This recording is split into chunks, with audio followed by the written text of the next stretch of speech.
A gente não quer dinheiro, não, tem que moradia. Deixa eu lhe falar uma coisa, olha aqui pra mim.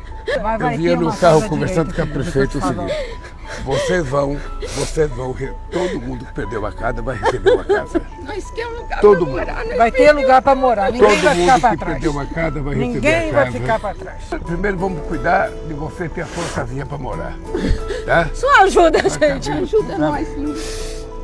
Quem tem um comercinho que perdeu vai ter crédito para arrumar o seu Então, crédito. eu confio no Lula, eu confio, eu sei que ele não vai abandonar ninguém, não. Vocês vão receber a casa de vocês.